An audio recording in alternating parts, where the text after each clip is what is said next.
the platform in the digital space. Thus was born Iskaparate.com, an online marketplace where the entrepreneurial poor could showcase their products and be accessed by anyone in cyberspace. Launched on September 8, 2020, it started with only 33 entrepreneurial mothers who were members of Kabuhayan sa Ganap na Kasarinlan, a microfinance institution operating in the urban poor areas of Central Luzon, Metro Manila, and Calabarzon.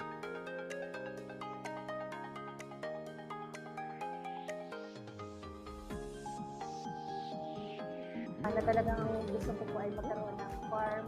Why not try mushroom farming? Natutuwa po talaga ako dahil naka-join ako sa Iskaparate kasi doon nag-start na mabuhay uli yung production area.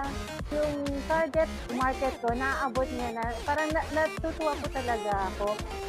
Within a year, 14 other organizations with a collective membership of close to 300,000 joined the Iskaparate movement and helped their members become sellers in the marketplace. Today, there are almost 300 micro-entrepreneurs with their individual showcases in the platform.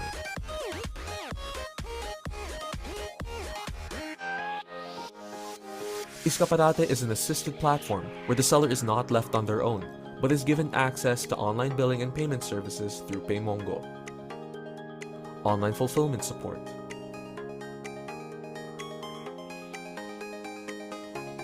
training and mentoring,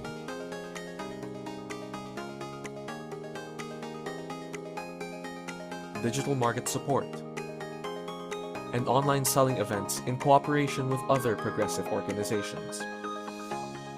The goal of Iskaparate is to have 100,000 micro-entrepreneurs and 1 million products on the platform by 2026. Its vision is to be the face, the voice, and the muscle of the entrepreneurial poor in the global supply chain.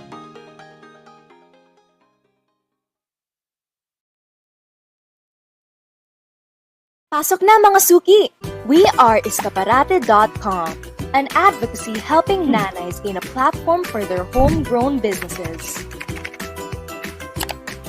Our nanays sell delicious food, homemade crafts, and more. Every purchase helps uplift the family and the community. Bisita na!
na taga-Bagaban, Nueva Vizcaya. Gali ako sa isang tribo ng Gadang dito sa Marostelis Mountain Province. Ang tribo namin ay magaling sila sa mga beadworks, sa paghahabi ng mga tela, ng mga aming mga ninyo.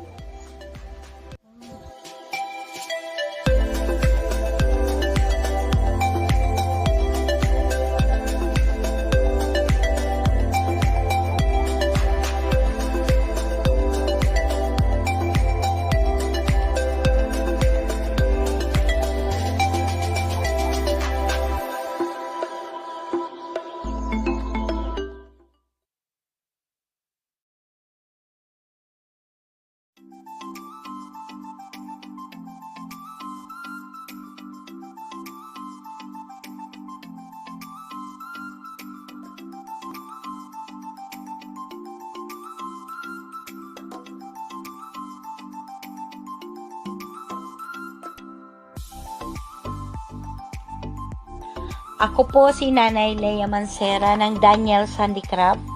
Ang aming negosyo ay ang paggawa ng mga native handicraft baskets. Noong 2019, ang Daniel's Handicraft ay pinarangalan bilang 2019 City Micro Entrepreneurship Award, Regional Awardee for Luzon. Sobra pong naapektuhan ang aming negosyo simula nang nagka-pandemic. Kaya nagsara po ang aming mga sinusuplayan at nawala ng mga trabaho ang aming manggagawa. Marami pong salamat sa kasagana at sa iskaparate.com sa malaking oportunidad na binigay sa amin. Mas lalong nakilala ang aming negosyo at ang mga lokal na produkto sa online. Sa ngayon po, marami po kaming natutulungan ng mga manggagawa.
I am a teacher by profession and a member of the academe for 27 years now. I am a science and technology teacher, and I really am engrossed to having business since my childhood days. I started my entrepreneurship when I was in grade 3.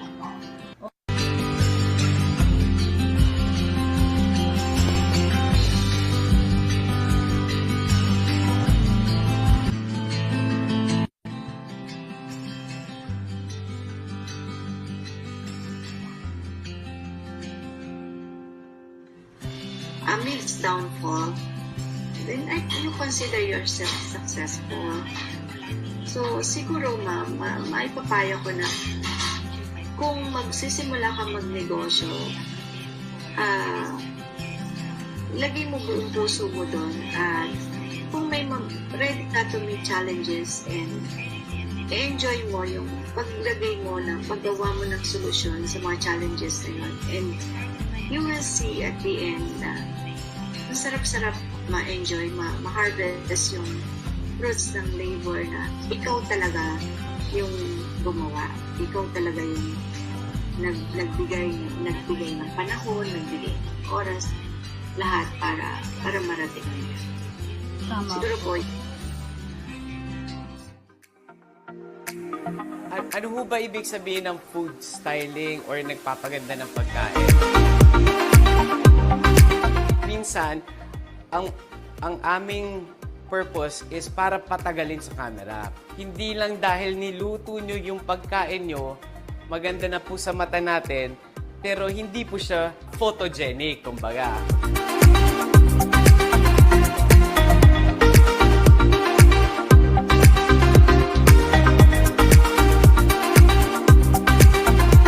Unang-una, food styling, kailangan nyo syempre paintbrush.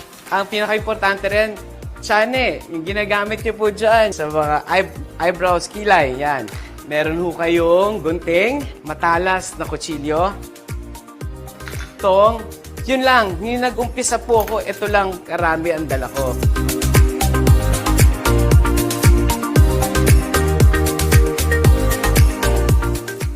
Ano ba ang pinakamahirap gawin at ma-achieve ng isang food stylist?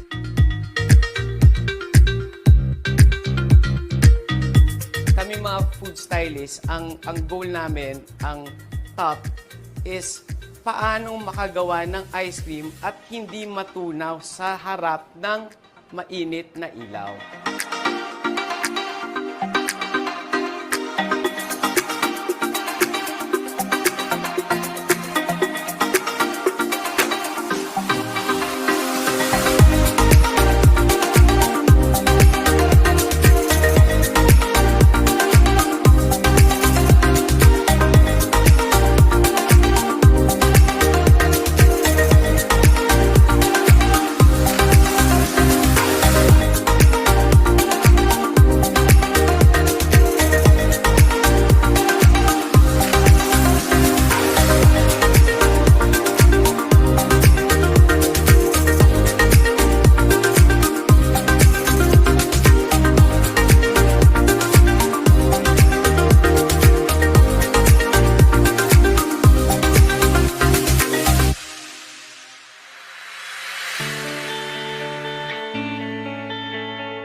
Iskaparate. Iskaparate.com is an organization that gives micro-entrepreneurs access to a digital marketing and selling platform. It promotes their products through themed selling events and builds their entrepreneurial skills and capacities. Iskaparate hosts its own e-commerce website that sits on Shopify, one of the fastest-growing online marketplaces in the world. In addition, the company has chat commerce capability and is present in the marketplace platform of Gcash. Product promotion is carried out through social media assets like Facebook, Instagram, LinkedIn, YouTube, TikTok, and other popular messaging platforms. Capacity building is carried through the Iskaparate Academy. There are thousands of micro-entrepreneurs being assisted in various ways by Iskaparate.com.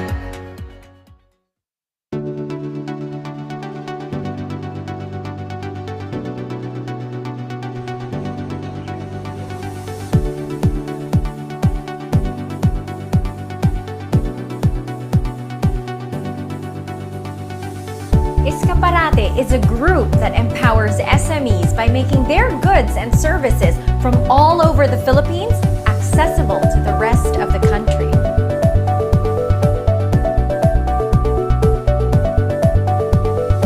On top of the wide range of crafts and product offerings, Iskaparate now offers fresh produce grown locally by senior citizens and proud members of the Paraíso Village Farm of Seniors Faith Club.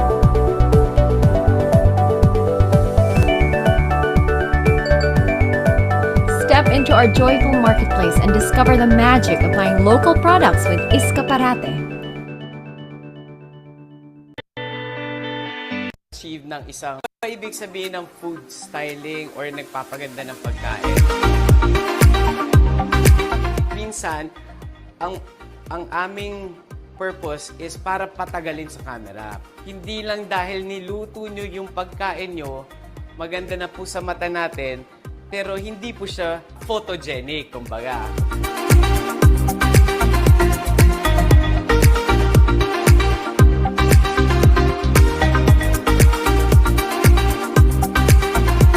Unang-una, food styling, kailangan nyo syempre paintbrush. Ang pinaka-importante rin, tsane, yung ginagamit nyo po dyan sa mga eyebrows, kilay, yan. Meron ho kayong gunting, matalas na kutsilyo, tong, yun lang, yung nag-umpisa po ako, ito lang karami ang dala ko.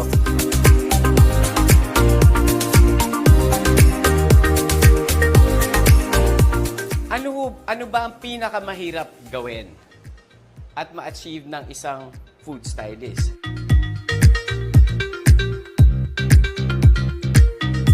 Kaming mga food stylists, ang goal namin, ang top, is paano makagawa ng ice cream at hindi matunaw sa harap ng mainit na ilaw.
Dr. Bernie.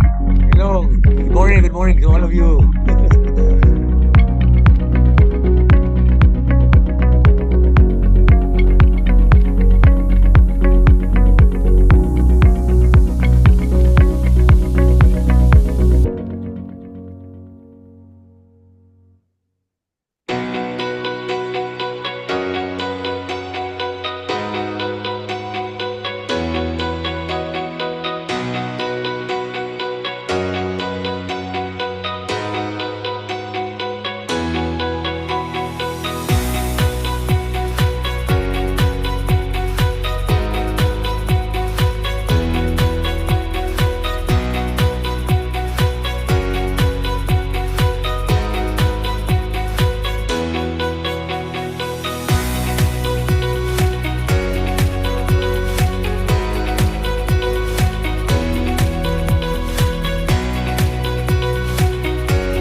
Hi, Dr. Bernie.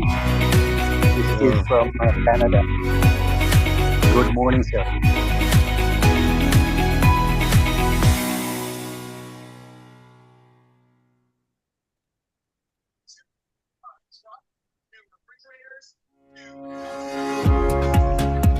What is Iskaparate?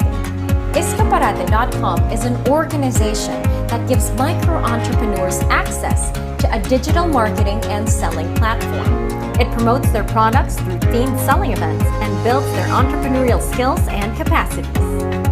Iskaparate hosts its own e-commerce website that sits on Shopify, one of the fastest growing online marketplaces in the world. In addition, the company has chat commerce capability and is present in the marketplace platform of Gcash. Product promotion is carried out through social media assets like Facebook, Instagram, LinkedIn, YouTube, TikTok, and other popular messaging platforms. Capacity building is carried through the Iskaparate Academy. There are thousands of micro-entrepreneurs being assisted in various ways by Iskaparate.com.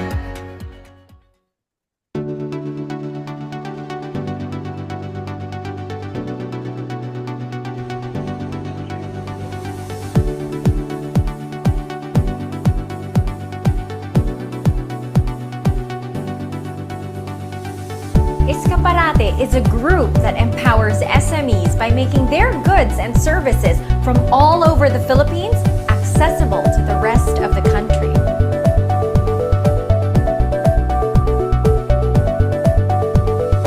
On top of the wide range of crafts and product offerings, Iskaparate now offers fresh produce grown locally by senior citizens and proud members of the Paraiso Village Farm of Seniors Faith Club.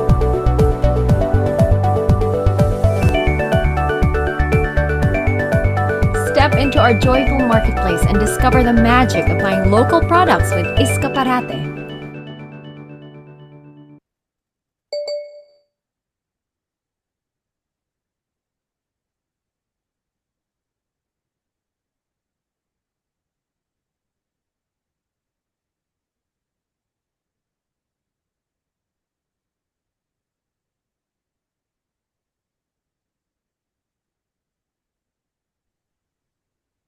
Ladies and gentlemen, before we begin the anniversary program, may we request for silence as we say our prayers. This will be followed by our national anthem. Dear Heavenly Father, we thank you for gathering all of us today in this important endeavor. We ask that you bestow your guidance and blessing upon each attendee. May we honor one another by keeping an open mind. May we voice our truth and listen with an open heart. Bless everyone present today, and that each may be able to share his or her contributions and gifts. Grant good health and safety to loved ones left outside this room, and bestow peace and goodwill to all of us. We ask for your wisdom and grace to use our talents for the betterment of others. May the various activities related to this day be a success through your intervention. With gratitude, we offer this prayer in your name. Amen.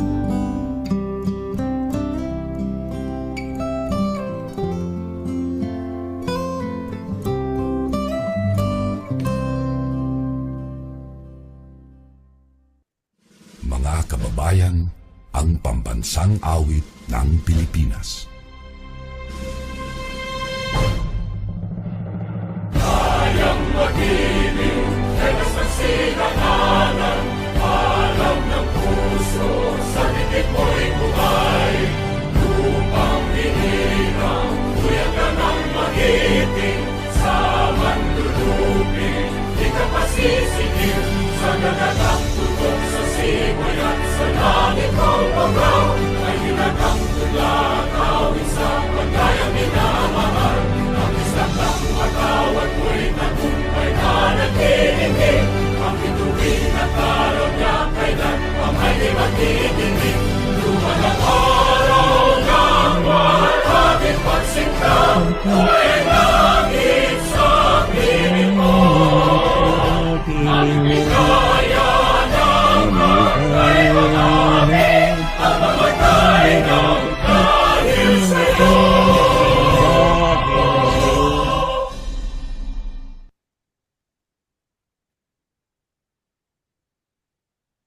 Good morning, ladies and gentlemen, distinguished guests and supporters, our valued adopters, dedicated micro-entrepreneurs, esteemed directors and shareholders. My name is Jonah Tibidad, and I'm honored to serve as your MC for today's occasion on the 5th year anniversary of Iskaparate.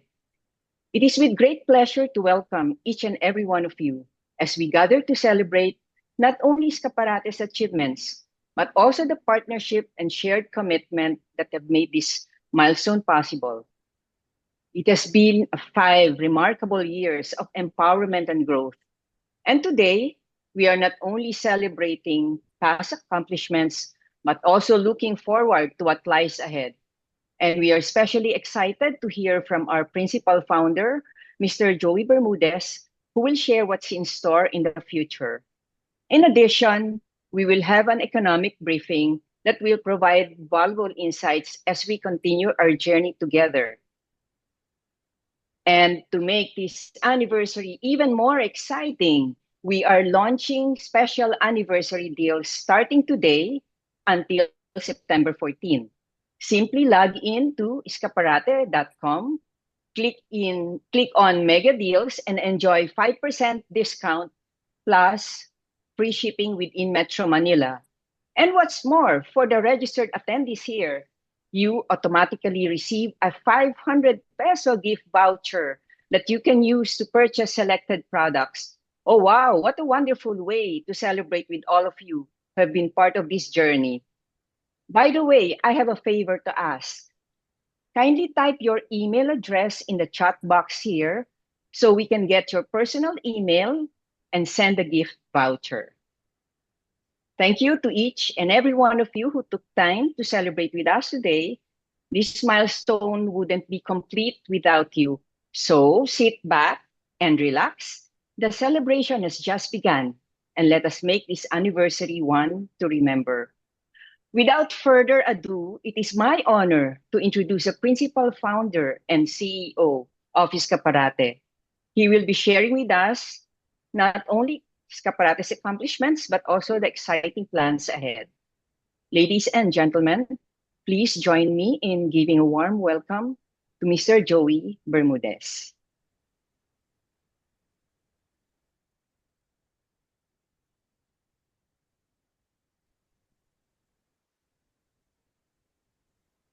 Thank you very much, Joe.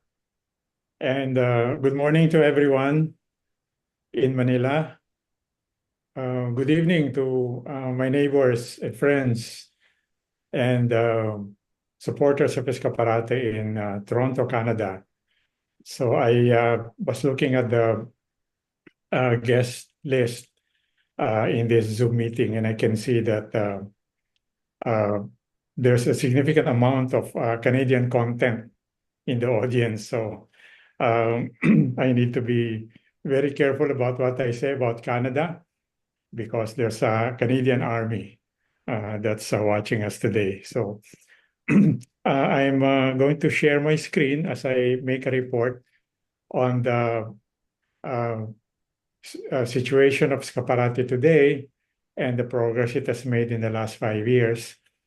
But at the same time, I will try to keep this very brief, because I know most people are very excited already about the economic briefing to be given by Bernie. So I'd like us to leave as much time for that as possible. First of all, I'd like to ask if Joe, can you confirm that my screen is already visible? Yes, but it's on the first page at Iskaparate at 5. Okay, Iskaparate at 5. Okay, sure. Okay.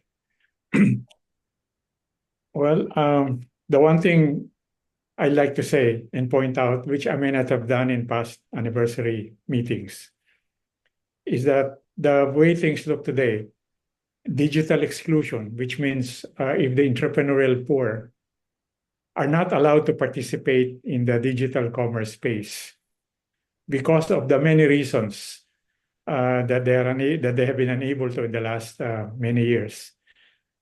That is one of the guarantees that the entrepreneurial poor will get even poorer, because the world is getting more and more digital. Commerce is getting more and more digital. And if the small entrepreneur is not able to participate, then the digital divide will widen, which eventually results in the wealth divide widening itself. Let's look at Iskaparate today. Our community still consists of 3,000 micro-entrepreneurs engaging with Iskaparate.com in various ways. They can be regular vendors, which means they have a store in the website and they are able to manage their store from the back end. They have access. Assisted vendors, which means they have a store in Iskaparate, but they don't want to manage their own store, either because they feel inadequate to do it, so Iskaparate does it for them. We have resellers or vendors who do not have products but are very good in selling, so we allow them to sell, to buy wholesale from our B2B partners and sell these products to their neighborhoods and communities, especially those that are located very far from supermarkets. We have social media sellers, those who are not prepared yet to participate in online selling in the website, but they are very comfortable selling in any of the Facebook channels. Like we have a Facebook group where a lot of our Iskaparate Nanays sell their products, and we have a Facebook page as well. And then we have off-platform sellers. These are Iskaparate vendors who are really totally and absolutely uncomfortable with anything digital. Hopefully, we can help them along and eventually bring up their digital proficiency to a level where they feel confident. But in the meantime, they want to sell off-platform, which means they coordinate with us. We coordinate with the buyer. So it's a very cumbersome process, but this is one of the ways we can help some of those who are totally digitally scared. And we have trainees of the Iskaparate Academy. This is the bulk of the 3,000 that I talked to you about. These are vendors who are not very confident about putting their products out in the market, but would like to be very good vendors eventually, would like to be good entrepreneurs. So we accommodate them in many of the training programs of the Iskaparate Academy. While the training programs are well-rounded from business skills to digital skills to health, lately the big part of the training sessions have been devoted to health. And for this, I'd like to thank very profusely and from the bottom of my heart the doctors of the University of Santo Tomas who have been very, very generous with their time, who have been educating and informing our Iskaparate vendors and even members of the Iskaparate community who are not vendors about the various health issues that can afflict people. And this is important because, as you very well know, most of the small entrepreneurs are one-man or one-woman operation. So if they get sick, then the whole production process stops. Our circle of influence includes 20 entrepreneurial organizations with a collective membership of over 300,000. And these organizations are partnering with Iskaparate.com in common undertakings. It's possible that in the next few days, this number will get bumped up to maybe 3 or 4 times this figure of 300,000, because as we speak, we are in conversations with a large microfinance institution with about 2 million borrowers who would like us to help their micro entrepreneurs participate in digital commerce. And the plate is filling up. We will soon do a program with the Ateneo Big Kiss program. These are 3rd and 4th year students of the Ateneo.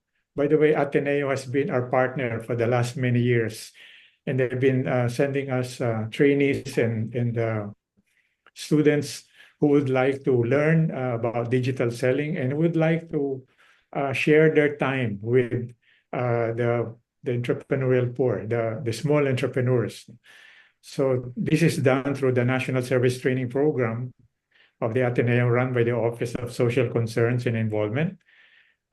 This time we will have 3 teams, 1 team focusing on digital marketing and 2 teams focusing on marketing and selling the Iskaparate products. They will try to own the products themselves, and they will try to be very conversant and very proficient in answering questions about these products. And they will really try to sell these products in a bazaar. So in such bazaar, Iskaparate will also be allowed to participate by allowing some of its vendors to put up booths and small kiosks to be able to display their products. As we speak, we are once more in active conversations with the Philippine Business for Social Progress to onboard and train their group beneficiaries. Those of you who have been attending our anniversary programs know that the Philippine Business for Social Progress, or PBSP, has been one of the staunchest supporters of Iskaparate, and they funded the onboarding of 150 small entrepreneurs into Iskaparate. So now what they'd like to do is to onboard their beneficiaries consisting of women's groups who are now starting to produce products they feel are ready for the market. We have, as I also mentioned earlier, started discussions with one of the largest microfinance institutions in the Philippines. And tomorrow we're going to have an operating meeting, in fact, to bring their members into the digital space. We may commence serious discussions anytime now because the feelers have been sent and an exchange of messages has happened with a very well-governed local government unit outside of Metro Manila to help their micro entrepreneurs in their city break into the digital space. So a lot of things, as you can see, are happening. But I'd like to let people know that Iskaparate is now housed in a platform called Our Market. This is a platform that's beyond e-commerce. Our platform used to be solely e-commerce. In other words, we would expect people to visit us because they wanted to shop or buy something.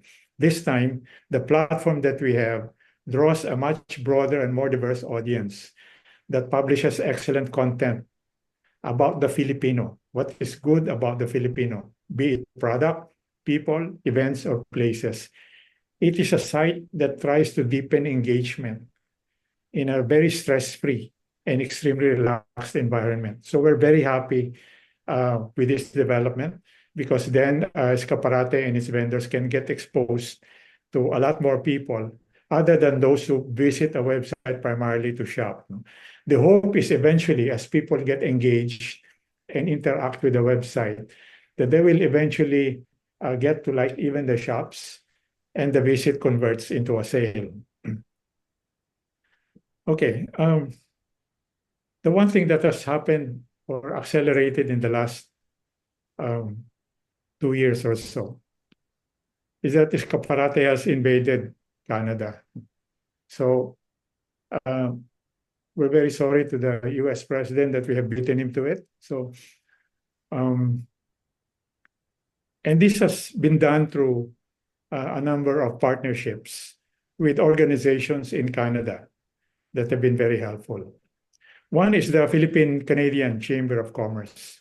We have an ongoing partnership with the chamber, which enables us to reach out, which enables the chamber as well to reach out to Canadian buyers, meaning people who are living in Canada and are interested in the products that are being sold in the Iskaparate website. It is also important for recruiting Canadian sellers in the future. We have Iskaparate Canada already established and registered. So one day, when we have figured out and solved all of the hitches as far as our payment gateways is concerned, we are going to start recruiting Canadian sellers. And the chamber also has a partnership with a group called GLP of Richard Caballero and Jack Madrid. And they are preparing to offer leadership training for young people in Canada and in the Philippines. So this leadership training program will also be made available for the sellers of Iskaparate and their kin. And the chamber sponsors or organizes, orchestrates Philippine-bound trade missions. In fact, there is going to be a trade mission October 15 to 23 from Canada to the Philippines. And those of you who are meeting pala kami, hindi ko alam. Those who are not living in the Philippines and are interested in doing business with Philippine companies, if you're a Canadian company or a Filipino company in Canada that's interested to do or expand business in the Philippines, this is a very good opportunity to do it because you'll get a lot of exposure to Philippine audiences, and in fact, you'll also get a chance to interact with some government officials and get a better idea of the regulatory framework in which Philippine business operates. We also have a very good relationship with the Philippine Trade Office and the Consulate General in Toronto. And this relationship is very good in terms of merchandising these Iskaparate products. As we speak today, or maybe sometime tomorrow, the Department of Trade and Industry, through the Philippine Trade Office in Toronto, is going to launch its showroom. In other words, it's a display of Filipino products, and they have invited Iskaparate to bring as many products to the showroom as possible so that they will be exposed to Filipinos who congregate in the Philippine consulate. This showroom is just beside that lounge where Filipinos wait for their turn to be serviced by the Philippine consulate for all their needs, passport, clearances, birth certificates, everything. And this relationship is also important for networking with Filipino consolidators and logistics providers in the Philippines. As you know, there are many Philippine products that have already found their way into Canada, and this is made possible by consolidators and logistics providers. And this is very important if the Iskaparate products that are displayed in the showroom of the Consulate General attract a lot of interest. Then the next challenge will be for our logistics to get it right so that the logistics cost is not going to be too expensive to bring products from the Philippines into Canada. The Philippine Trade Office has also networked with FAME Manila, which is the exhibition arm of the CITEM, or the Center for International Trade and Expositions. There is going to be a FAME Manila, October 16 to 18, which goes very well with the timing of the Philippine-bound Canadian Trade Mission, which is October 15 to 23. So the delegates in the Canadian Trade Mission will actually have the chance to visit FAME, look at the products, and bring home a lot of ideas with them when they come back to Canada. By the way, Iskaparate is going to participate in some way with FAME because we are going to display in Iskaparate a lot of the products that are being displayed in FAME.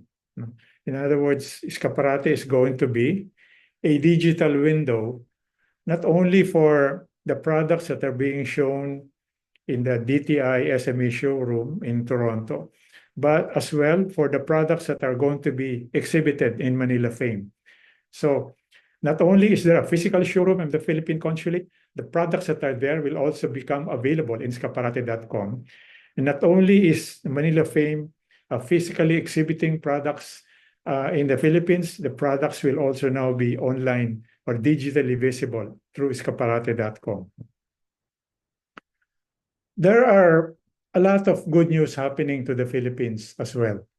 I know people are tired about flood control, corruption, presidents getting mad or getting angry, Senate hearings, congressional hearings.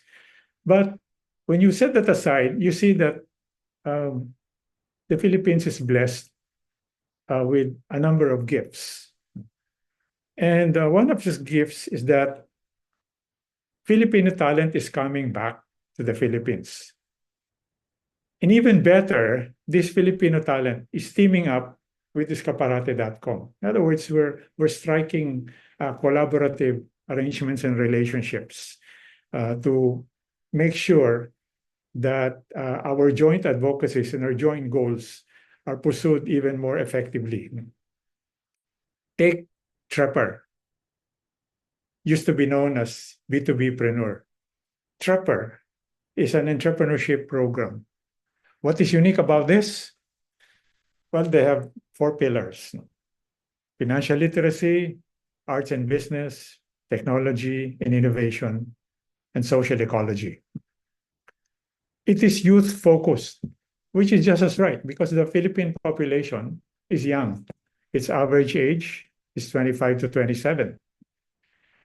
And we have learned through our exposure to the Iskaparate Nanays, whose average age is about 45 to 50, that a lot of their children are actually thinking about entrepreneurial careers. Quite a departure from what we've gotten used to, where people entering college dream of one day being vice presidents in Procter and Gamble or vice presidents in Citibank or Bank of PI, or SG or partners in SGB. Now, a lot more and more of these children of our vendors are thinking about becoming entrepreneurs. So this is a very good program for the children of our Iskaparate vendors. Now, Trapper does not only address itself to people who are in their 20s. Trapper is actually more than that. Their target age groups, and they segment their programs into 3. The junior segment, children, believe it or not, ages 6 to 12. The seniors, ages 13 to 18. And what they call the youth, ages 19 to 29. Why does it matter? Because Trapper and its founders believe that every child will become, not every child may become an entrepreneur. Some eventually will become highly paid executives in corporations. But they believe that the program can benefit every trainee because what it fosters, confidence, curiosity, and capability, are very good assets in life. Trapper is a particular champion of inclusion. They provide a nurturing space for neurodivergent youth because this is an expertise, a unique expertise of its founder to expose their strengths. And the reason I say this is one of the instances when talent is coming back to the Philippines is because the founder is Canadian. Her name is Janet Lim. She's in attendance today. She founded Trapper today. It used to be known as B2Bpreneur. And she has done this program for several years now, sometimes in partnership with one of our colleagues in the Philippine Canadian Chamber of Commerce, who is also in attendance today, Rob Clarete. And Janet has decided to come back to the Philippines and let her skills, her talents, her energy, and her ideas benefit the Filipinos. So isn't that good news? No? In a sea and a mountain of bad news, we have news like this, where talent that is so scarce, so unique, and so valuable is coming to the Philippines. Another good news, Iskaparate has soft launched an app called NAI, or NAI, which AI there stands for artificial intelligence, of course, because Iskaparate believes that small entrepreneurs should participate in artificial intelligence. AI is not only for the likes of Microsoft and NVIDIA and Google and the large companies who have the means to create use cases and deploy very fast. AI, especially in its very usable form, should be made available to our vendors. Now, what this app does is to enable the vendors of Iskaparate to go step by step in the journey towards a business plan or even a pitch deck if they're intending to make a pitch to angel investors. We've noticed that when we meet a Iskaparate vendor, we meet a vendor who already has her mind made up on what product to sell, how to sell it, and who to sell it to. Along the way, these vendors realized that they made some wrong assumptions. They probably did not look at enough research data. They probably did not ask enough people to challenge their ideas. This is what the app does. It sets them on the right path. It gives them another set of eyes to look at what they're thinking of. And it helps them in the end, the moment they're already convinced that they have the right product and they have the right choice of distribution channels, that they have an app which will even help them create digital content, and an app that will even help them create a business plan and a pitch deck. So this is a wonderful app, and we're just putting a few finishing touches to it, and we're ready to beta test this with a lot of the vendors in Iskaparate, starting, of course, with those who are already a bit familiar with technology and would like to move up in the technology knowledge chain.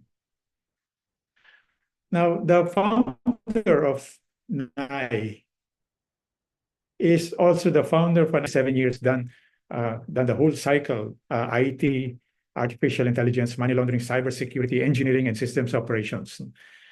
An entrepreneur and innovator and creator of NAI and creator of many other apps. In fact, just about a month ago, he and I were exchanging a lot of messages about a poultry app that they built for poultry operators, which I think is going to be very handy and useful. And the next step that they're thinking of is creating a fisheries app, which is an app for aquaculture operators. So his mission is to help entrepreneurs win faster and smarter. June, as I call him, has come home to the Philippines. And just like Janet, he'd like to bring all his talents, his skills, his energy, and his ideas to Filipinos. He spent a great deal of his time working out of Singapore. And even if he's based in Singapore, he's actually a director of the Philippine Canadian Chamber of Commerce because of the amount of work and help that he has given the chamber. So another piece of good news, therefore. And now there is a project called the GEESE Project, which is a leadership program. It's not necessarily free, but it's a very good program, at least according to those who have attended it, including some of our colleagues in the Philippine Canadian Chamber of Commerce. And this program is targeting the young Filipinos to imbue them with leadership skills, leadership sensitivity, and a great deal of self-awareness so that they will know how to address issues with critical thinking. This program or this company was founded by a fellow named Richard Caballero. He's Canadian. He lives in Canada, but now he intends to spend a great deal of time in the Philippines to help market this product and make it available to Filipinos. So Richard's partner in this business is a fellow named Jack Madrid. Some of you know him because he's the president of the Business Process Association of the Philippines. So we have all of these things happening, and we're very thankful, first of all, to our Almighty for allowing us or giving us the energy, the time, and the wherewithal to pursue all of this. A lot are happening, but we will continue to doggedly pursue the advocacy of Iskaparate because we believe that in the saying that the only thing that needs for evil to triumph is for good men to do nothing. There are many ways we can fight evil. We can fight them with violence. We can fight them by ranting on social media. We can fight them through performative activism, but we can also fight them by attacking the biggest problem that dogs the country today, which is poverty. So maraming salamat. Thank you very much to all our supporters. And may God bless all of you for your generosity. Thank you. Thank you rin po.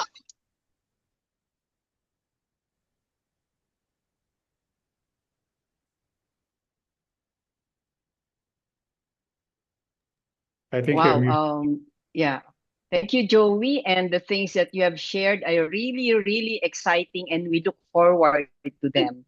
And just a quick reminder, our anniversary deals are waiting for all registered attendees here, and the exciting promos for those who will be buying. For the registered attendees, you will be getting a 500 peso gift voucher, which you can use to buy special selected products. And you will get an email for the gift voucher. That's why we are requesting for your email here to be to be written in the chat box. So, and now to help us gain deeper insights into the current economic landscape, including the challenges, opportunities, and outlook, we are privileged to have one of the country's eminent economists. He is a full professor at Harvard University and ESE, and he was one of the founders of UANP and was one of the delegates to the Constitutional Commission of 1986 that drafted the 1987 Constitution. And he is also a CPA. Please join me in welcoming Dr. Bernie Villegas.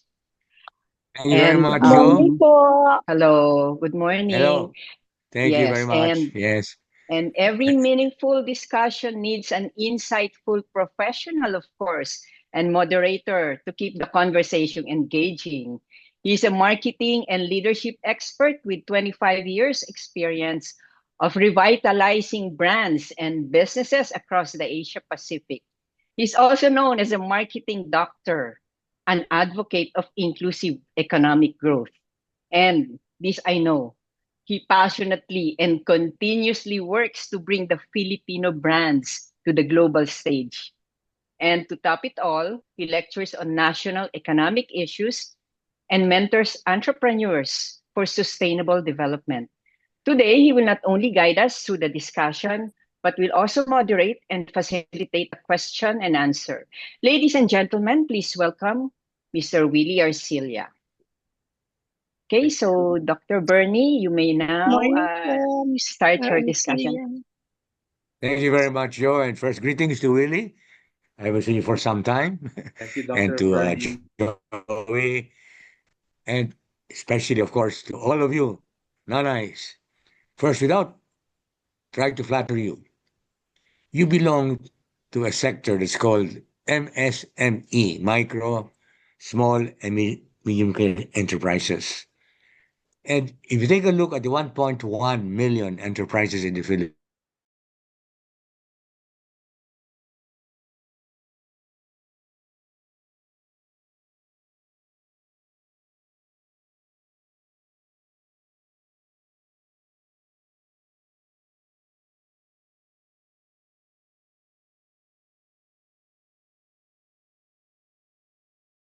that we have to do in this country. And I'm glad to see Willie, who is focused a lot on good governance. And you know how today we have to really uproot corruption. But I'm not going to be distracted by this very important issue.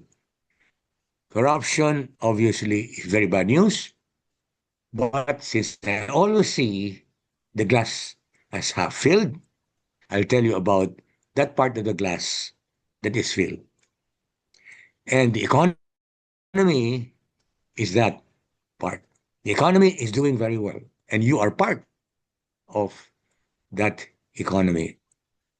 So I'm sure you know from what you read that today we are among the three fastest growing economies in the Indo-Pacific region. It's a huge region that represents more than two-thirds of the world. India is the fastest growing. Then together with Vietnam, we are growing between 5 to 6%. In fact, Vietnam used to grow faster than we did in the last 2 years, but because of they're being hit more by the protectionist policies of Trump, I think they will slow down this year. So we'll be this year second to India.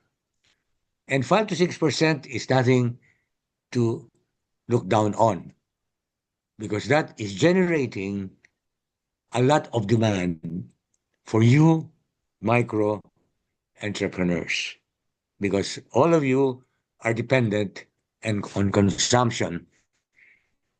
And in fact, that is the nature of the whole economy.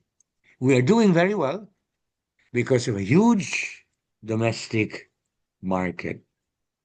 Very different from our neighbors who depend a lot on exports. Our businesses depend a lot on 110 million Filipinos, and it's increasing every year, who have purchasing power. Saan nanggagaling ang purchasing power nila? From, first of all, almost $40 billion worth of remittances that many of your relatives are sending back to you. More than 10 million Filipino overseas workers. Just multiply 40 billion by 57 to 58 pesos. Incidentally, yun ang aking forecast.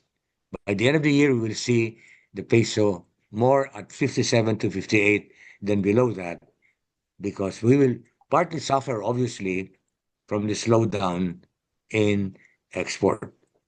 We're not completely spared, but not as much as all of our neighbors. Then another close to $40 billion worth of earnings of the BPO IT sector. And I'm sure some of you have relatives who are working for call centers and other enterprises in that flourishing industry. Those two already account for 20% of GDP. Then you add, and this is my favorite sector, and I know it is Willie's favorite sector, agribusiness. When we talk about agribusiness, I'm not talking only about farming. Farming only accounts for 10% of GDP. I'm talking about yung tinatawag nating value chain, from farming to post-harvest to cold storage to logistics, the whole supply chain, and to you. Many of you are processing food in your home and selling them all the way up to the final consumer. If you add up all the value in that sector, that's 30% of GDP. And it's also another reason why I congratulate you because I know many of you are part of that. And that will continue to grow at 5 to 6%. And that is your market.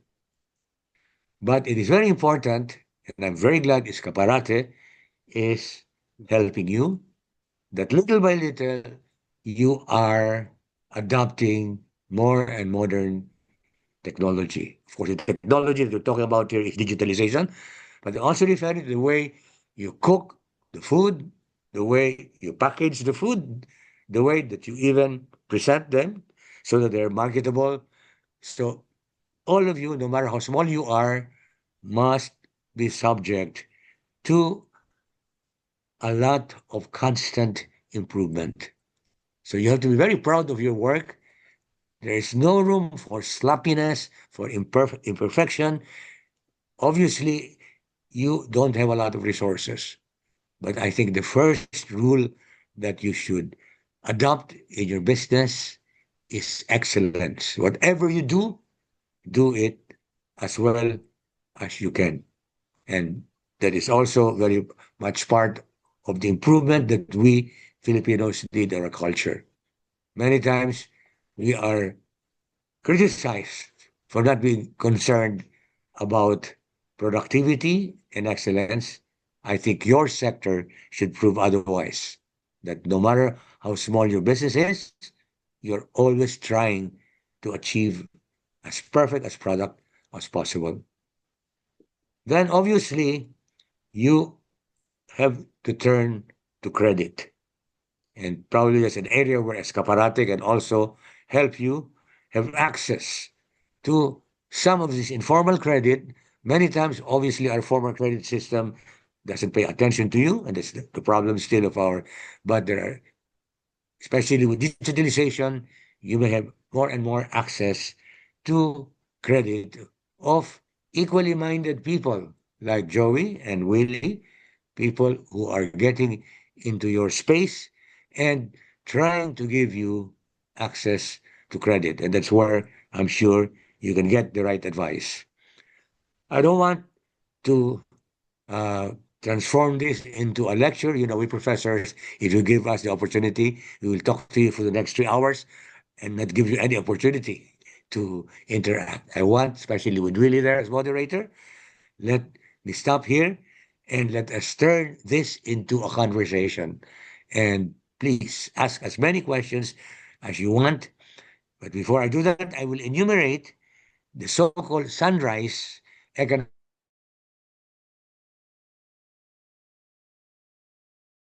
you can expect in the coming years. The first I already mentioned, agribusiness. Second, hospitality. Many of you are involved in another part of the tourism sector. In fact, sometimes you can put agribusiness and tourism together, agritourism. So that is also one area that will grow. We're still very much behind our neighbors, Vietnam and Thailand. But as we improve our infrastructures with the build that's going on, we can compete in the next 5 to 10 years with Thailand and Vietnam in attracting a lot more foreign investors. But today, I'm sure you are focusing a lot on domestic investors. There are 60 million of us every year who travel out of our respective homes. We also are tourists on our own. So domestic tourism, don't neglect that. A lot of Filipinos coming from different parts of the Philippines are coming to Manila and vice versa. And your products can also be sold to them. Then the whole area, obviously, of transport, logistics, some of you may consider getting into that. Some of your relatives, I'm sure, are drivers for Grab and the other companies involved in transport. That also is growing very rapidly. Let me end there and then ask Willie to moderate. Thank you very much, Dr. Bernie. And once again, congratulations to Iskaparate on its 5th anniversary, such a milestone. Tahanan ng lokal, tagumpay ng Pilipino, home of local mompreneurs, nanaypreneurs, nanay-gosyantes, and the victory of the Filipino people.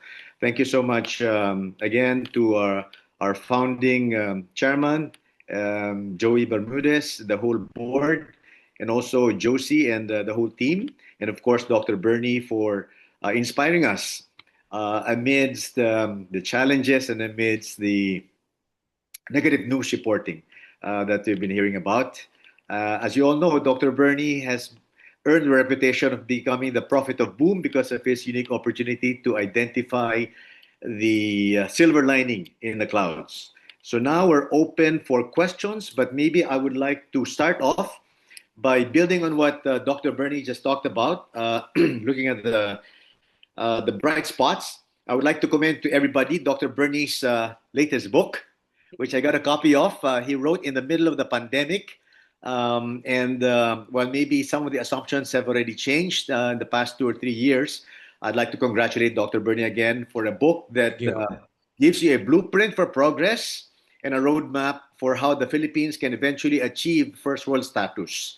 Okay, so that's the good news. Get yourselves a copy.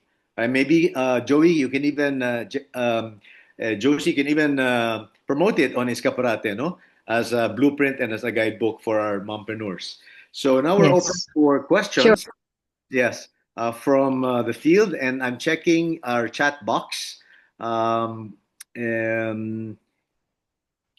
have a lot of felicitations, congratulations. Please feel free. Our participants have now grown to over 70, and that's great news. Dr. Bernie just summarized for us what are the bright spots. First of all, on the top line, the GDP, the measure of amount of goods and services that the country has been producing every year, continues to grow at a constant pace of 5 to 6%.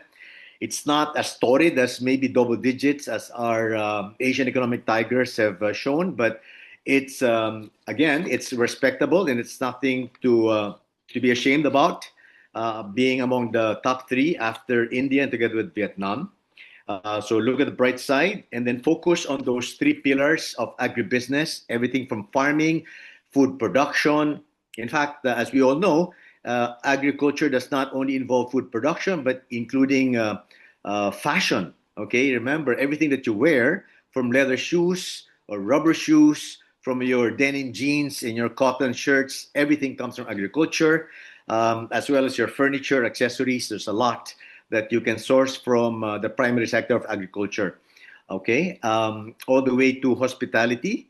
Dr. Bernie again reminded us that tourism is a low-hanging fruit for the Philippines, primarily driven by the beauty of our islands, the hospitality of our people that we can tap into, starting with domestic tourists who can help promote your own products online as they talk about your whether your food or fashion or your hospitality stays and their reviews on the internet. No, so agribusiness and hospitality are two very strong pillars, and logistics. So now we're open to questions, and please do take advantage of this unique opportunity, this blessing that we have. Dr. Bernie Villegas ready to answer any of your questions on how you can achieve your objectives. Dr. Bernie, a few weeks ago, we were blessed to have listened to one of your graduates who's now one of the principal partners of the Boston Consulting Group, Lance Katigbak, a graduate of Southridge and also the UNP, and he shared with us the results of a survey that BCG had conducted about the most important needs of the MSMEs in the Philippines. And looking at the top line results of the survey, virtually everybody invariably would say that they're concerned about how they can increase their sales revenue, increase their customer base, like you yourself said, how to improve their products further, never to settle for mediocrity, but for meritocracy, not to settle for expediency, but excellence. No, so everything really dovetails. Dr. Bernie, Lance Katigbak and his team surveyed about 3,000 MSMEs. Maybe some of them are nanays of Iskaparate.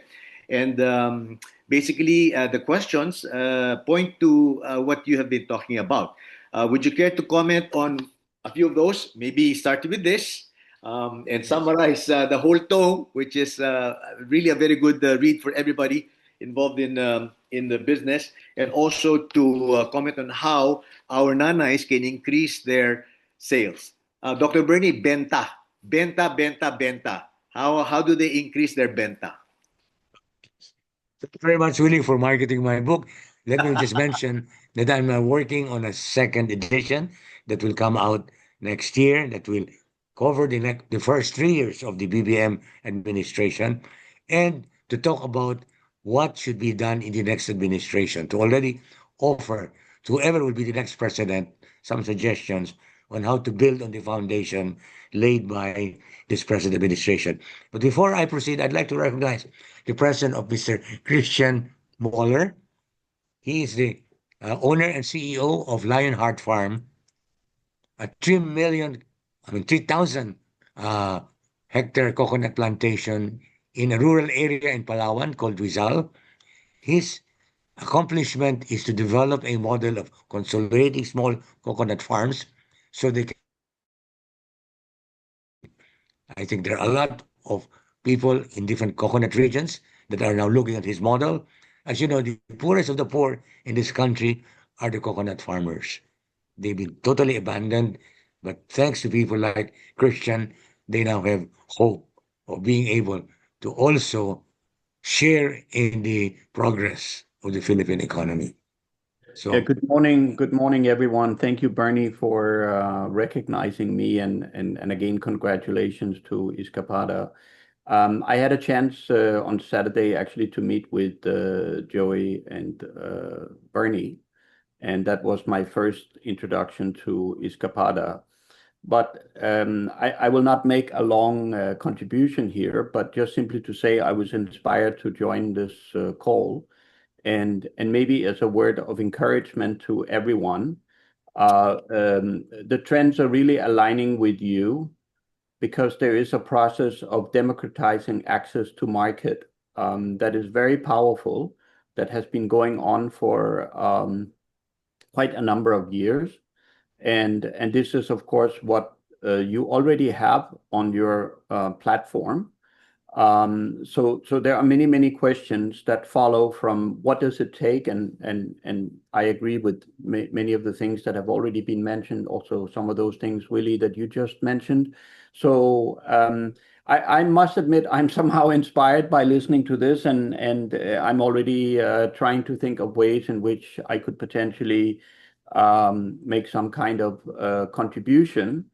But I do think that the future belongs to this kind of trade, and the way in which physical distribution has been separated and unbundled from the curating of trade, and that essentially empowers nanais, that empowers any small entrepreneur who can identify needs that exist in the market and fill those with their hard work and innovation and so forth efforts. So I would just simply encourage all of you to definitely pursue this. And I think it's beautiful to see that there is a community like Iskaparate. And I also heard that from Joey that you are also present on platforms like Shopee and others. And this is definitely the future. So I will take a lot of inspiration from this meeting today, and I will think about how I can potentially make a contribution. So thank you so much for recognizing me, and congratulations to all of you.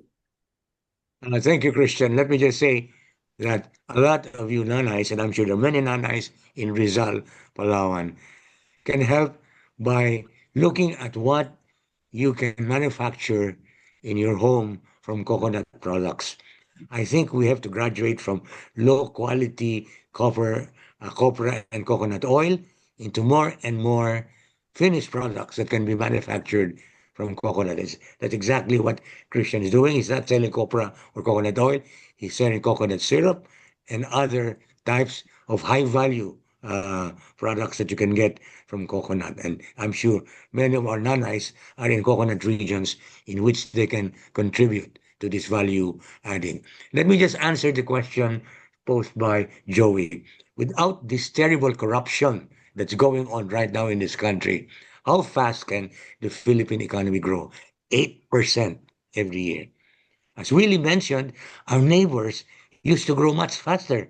In fact, our neighbors in the last century, South Korea, even China, were growing, believe it or not, at 10 to 12%. That is our potential. But I would be satisfied with 8%. And that is doable if we can really get all that money that is being wasted to be invested in productive activities. So I really encourage all of the people, my colleagues who are now raising their voice, that should be our objective. And I'm sure Willie is part of those voices. I'm not very political. That's why I am hardly in that group. I always talk about economics, but I definitely encourage the likes of Boy Budel Rosario, Joey Quisha, Cesar Buenaventura, all those people now who belong to chambers who are crying out for the neck of those corrupt people. Thank you very much, Dr. Bernie. For the benefit of those in the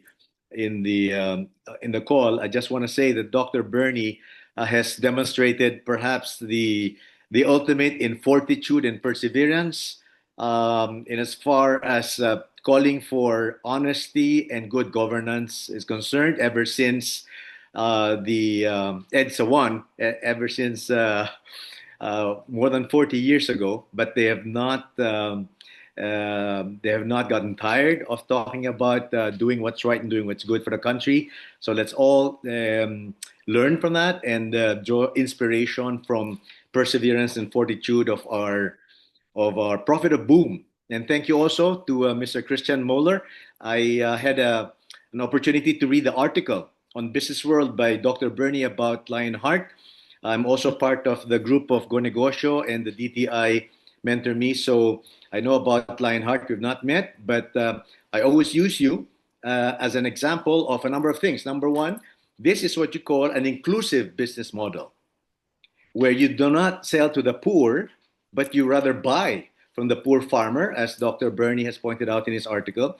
You enrich the poor farmers by buying their products. It's not charity work, okay?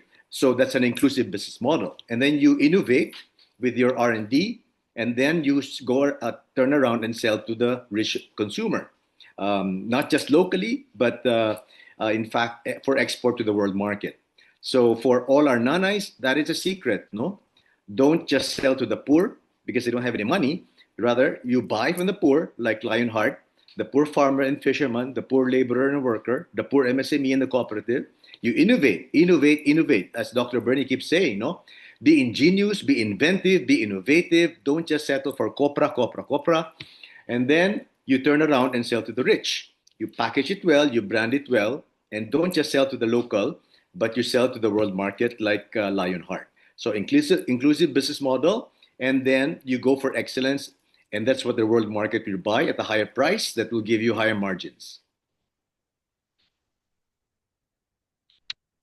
Well, thank you, Willie, for those kind words. And I often think about if we look at Iskaparate, part of the purpose of Iskaparate would be to remove what I would call complexity, right? So how can a platform like this potentially sit in the middle and connect the nanais, the original producers of their produce and their items, whether they are produced themselves or they are even purchased in their local communities. But how could Iskaparate sit in the middle and remove part of that complexity to connect it ultimately with market, like what you talked about? And clearly, it was mentioned earlier about credit. There are many, and of course, as you being part of Go Negosyo, it's all about, money market and mentorship. So definitely, these are the same things. Bernie mentioned it. And again, how could Iskaparate eventually sit as an ecosystem that is part of removing this complexity and thereby executing more smoothly the connection between seller and buyer. And I can mention that in Lionheart, we operate with which I think can be interesting for everybody here to think about. We operate with a strategy which we call Our Farm to You, which is essentially the vision of recreating the experience that all of us have had, which is, we drive along the local road and there's a stall with a local farmer who is selling his produce directly to the consumer. So of course, in our case, we are trying to recreate that, and I believe there's actually this is similar to what Iskaparate is doing, right? So again, in our case, we are recreating that experience, removing all the complexity and matching again, as you very eloquently said, that which can be sourced in our case in the community of South Palawan. And we call that part of it, we call it connecting farmers and their communities to the world, right? So this becomes this vertical integration where and this is the sad state of the Philippines, is of course that there's a lot of complexity.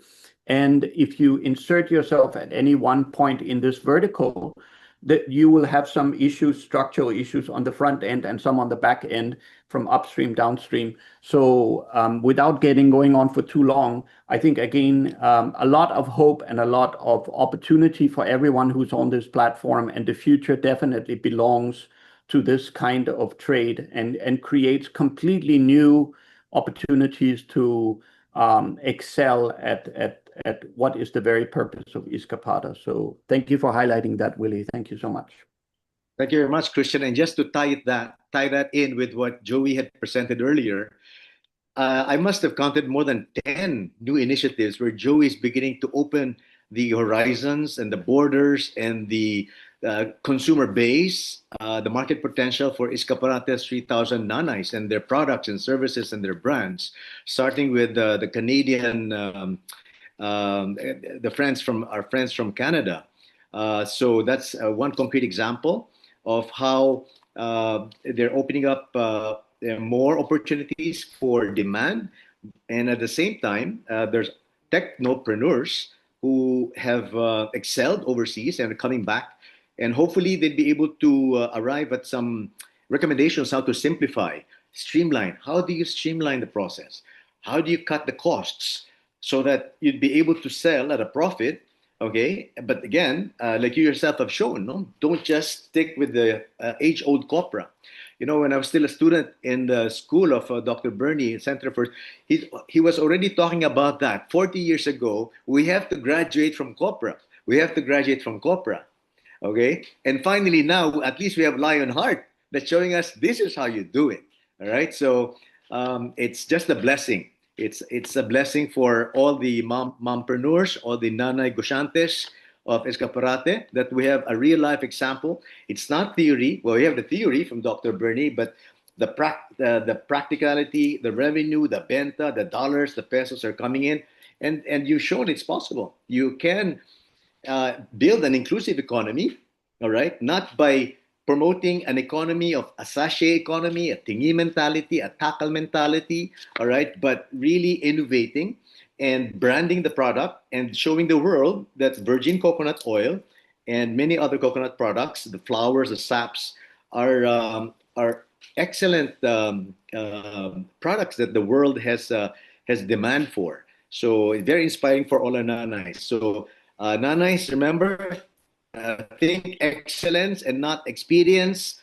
Think meritocracy and not mediocrity. Okay? Hindi pwede na yan. Dapat pwede pa yan. Tama ba, Dr. Bernie? Any more questions or comments? Don't limit yourselves to questions. Yes, please. Keep them coming. There's also a follow-up question from Elizabeth Rolda. We're flooded with imported products, Dr. Bernie and Christian. How do we promote Philippine exports in a environment where left and right you have imports of everything from rice to footwear to furniture to motorcycles and cars? Where do we start with promoting Philippine exports from Elizabeth Rolda? Dr. Bernie, and maybe Christian, you can also help with your own experience. First of all, let me say that we have, to use the word, really innovative. As you very well know, we have chocolate candies being produced in Davao and Bohol that are competing with the multinationals. And they are not large companies. They are, some of them are like you, nanays, who take cacao beans, cook them, but they have such skills in developing the product into beautifully packaged chocolate candies that they're actually exporting them. So I'm sure some of you can check these entrepreneurs in Davao and Bohol, and there are other areas in the Philippines in which you can go cacao. In fact, cacao is one of the products that I would like to see grown like Christian is now growing coconut in his 3,000 hectares. You know, there are at least six commercial crops which can follow bananas and pineapples in being exported to the world by us. If we're able to do what Christian did in Palawan, consolidate farms of small farmers. One is coffee, cacao, mangoes, avocado, bamboos. You have Cito Lorenzo, former Secretary of Agriculture, who is now encouraging thousands of hectares of bamboos because he is partnering with an American company that is manufacturing construction materials as hard as steel from bamboos. And the Juancito Lorenzo is so bullish about bamboos. These are the types of products that some of you who are in agriculture should be looking at. But you can begin small. You don't have to already do what these large corporations will do.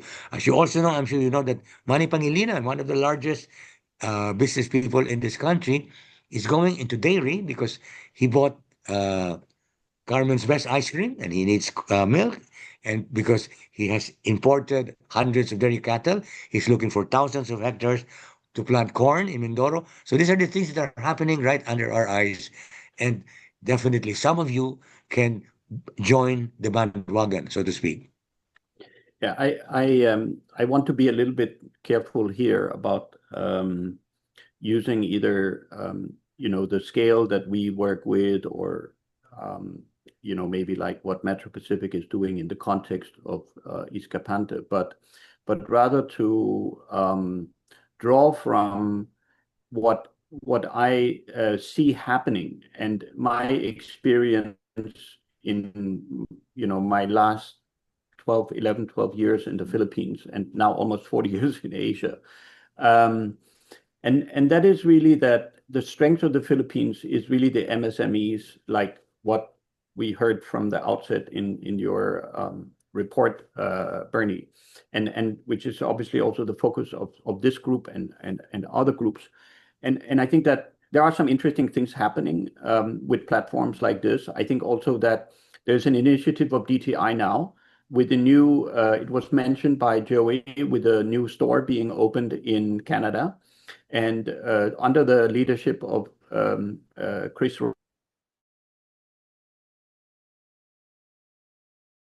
go to the new main office here of DTI in Manila. You can also see the new store, which will be open soon. And I think that these kind of initiatives, combined with the online e-commerce platforms, can actually hopefully create an avenue and a pathway for small producers to get their products in front of the market. Now, what I have seen, and this would be my number one thing for all of you to think about, and that is really what kind of quality, what kind of packaging, what kind of pricing is needed. I don't think necessarily that a small-scale production is a problem, because that also has its unique place in the market. It just needs to be placed into the market in a certain way. And I think that the more I think about what's happening here, it would be a question of how can it be supported because it can be very difficult if you're sitting as a small scale. I work with the farmers in the south of Palawan.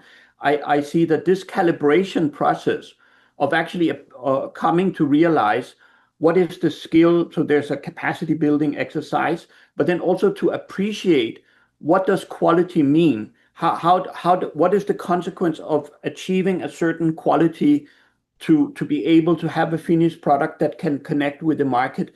What's the implication of that all the way back to the origin of where the work is being performed? And there's a little secret that I can let everybody in on. Back in 2014, I actually calculated in a big financial model exactly what would be the productivity that would be needed, that obviously did not exist today. So I inverted this pyramid and recalculated what would be the productivity needed so that every person that would participate in this would come out with a meaningful life. So this would be what we call a living wage, right? And then how did we re-engineer all the work that we did, and how did we find all this productivity along this vertical that we could ultimately arrive at this end result, right? And I think that approach can be recreated at any scale, within any product. It's not specifically about coconut, and that would be my number one encouragement to everyone that's participating here, is to try to think about that and really then find your way into those channels that can ultimately connect with that experience. And I think that I can also confirm, and I'm sure Willie, you would be very well attuned with this, and that is, of course, that global consumers are looking for the origin story. They want to identify with what it is that they are consuming.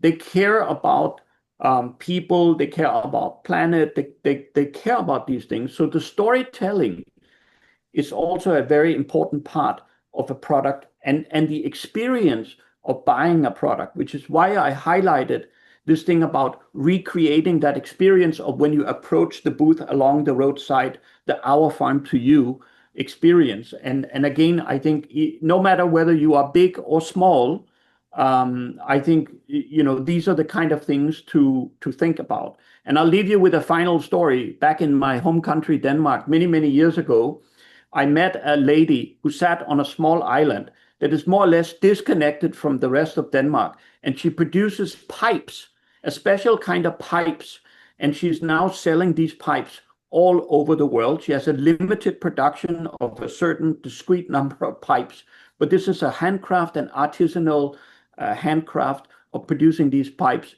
And I would just simply say to all of you, there is a product, there is a market for whatever you do, if you just understand what is the quality and who it is that you're trying to bring this experience to. So good luck to all of you. I unfortunately have to jump out here because I have to go to another meeting.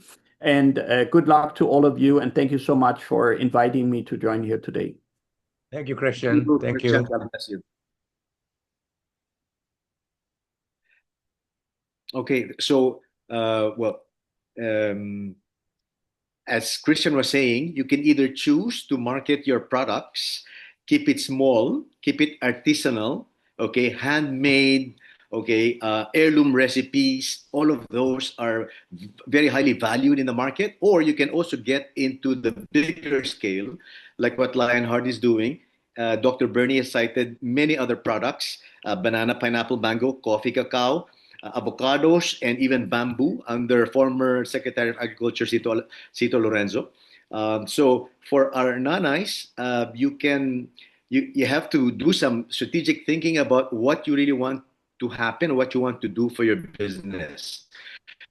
You can join a bigger company, just like Lionheart, or you can opt to target direct B2C by being like that Danish pipe producer, one of the islands of Copenhagen, of Denmark. So unfortunately, Christian had to go, but there was a very specific question from Miss Fe Miranda Ruta, who was asking if there's an opportunity for her to collaborate with Lionheart. Dr. Bernie, maybe you can later on comment or endorse the contact details of Christian to Josie so that Miss Fe Miranda Aruta can connect. She would like to offer their own products, I believe, from their coconut plantation outside of Palawan. Very good. Yeah, we can put them in touch. Thank you.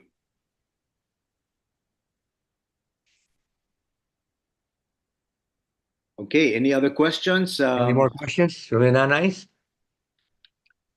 Willie, I think there's a question. Share with us your experiences. We would like to hear from you. What products are you selling? Yes.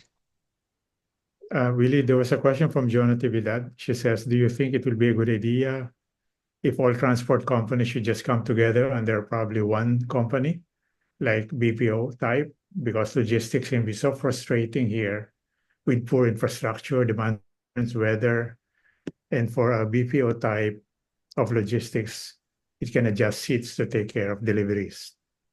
I think she's speaking from her frustrations in That our would not be the solution. The Yeah. solution is not monopoly. That's the Yeah, worst thing you that's can right. do. That's right. Monopolies are very dangerous. No, it's a matter of precisely encouraging more and more. There are good logistics companies right now. Uh, for example, the Chongbian Group, Fast Cargo, is very effective. They can compete with some of the multinationals. So it's a matter of identifying the right partners. No, uh, definitely we have to encourage competition, and that's exactly what you nanais are doing. You are not coalescing into one big company. You are all precisely micro and small enterprises, and that is what makes a market economy work. No. Thank you for that, Dr. Villegas. We're just so frustrated with the logistics that's happening Yes. for the deliveries for the products. Yeah. Probably it's a matter of asking who have been the one giving good services. Even among the Lazadas, etc., there are those who are dependable. No?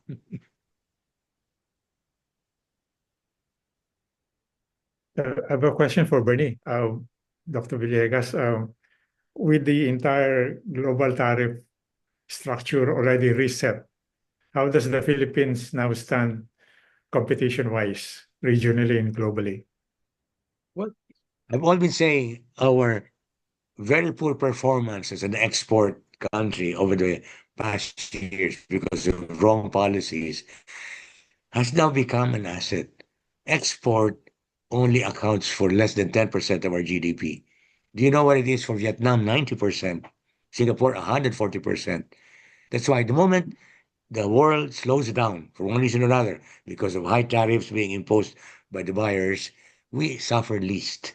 And that's been shown during the East Asian financial crisis in 1997, during the Great Recession in 2008, during the epidemic.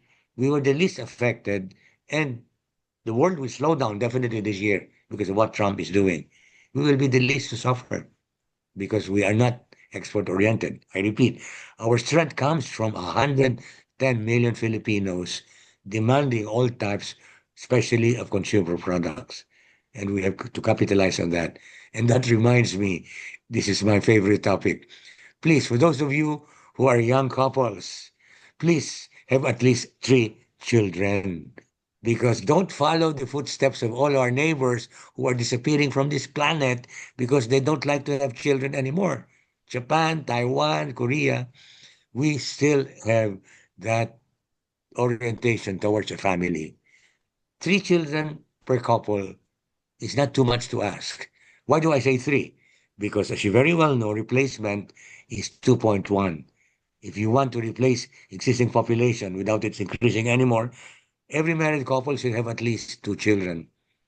But there are people who are not married like me, and therefore you must add at least one more, so three.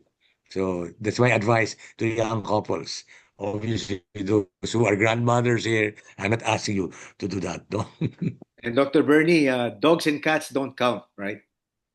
That's right, exactly. Now, a lot of the people abroad, they are spending fortunes on dogs and cats because they don't like children. That's really very funny.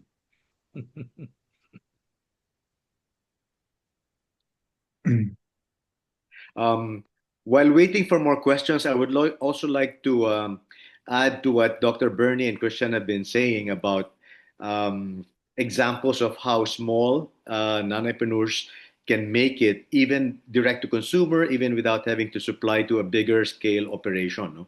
I don't know if you've heard of Chaalaya, Joey and Dr. Bernie. Chaalaya is a similar inclusive business that was set up by a social entrepreneur in Calauan, Laguna, asking them to plant our herbal plants, no, like turmeric, ginger, and what have you, and then turning it into tea that's now being packaged and branded and presented, and making it look like Twinings, no?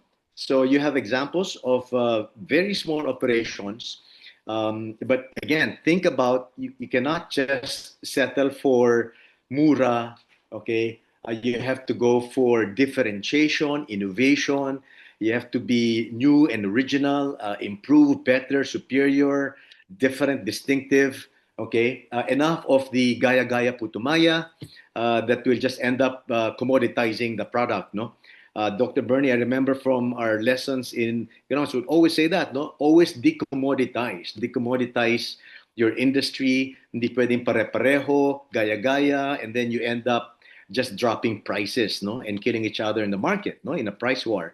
So the name of the game for our nanays, if we may add some of I guess learnings, is really two things: marketing and innovation, which Peter Drucker used to teach. No, there's only important functions of any business. No, marketing, which is knowledge of the consumer. You develop a product that you customize it so that it will sell itself to the customer, and continuous innovation, continuous improvement, kaizen, as Dr. Villegas was referring to earlier. The Japanese keep continuously improving products. No, you cannot settle for just banana chips all the time. No, and from my experience, Dr. Bernie, that's also what I've encountered in DTI, having gone around the country and mentoring entrepreneurs.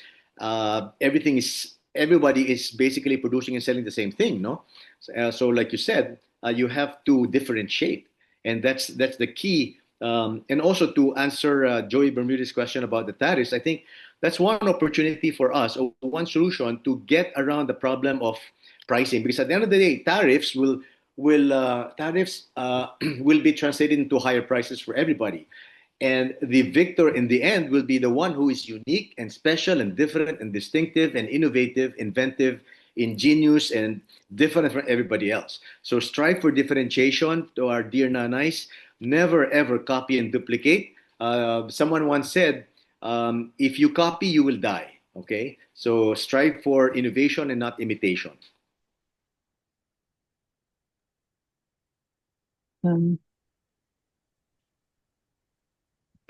Really, there's a question from our chairman, Ben Avancenia.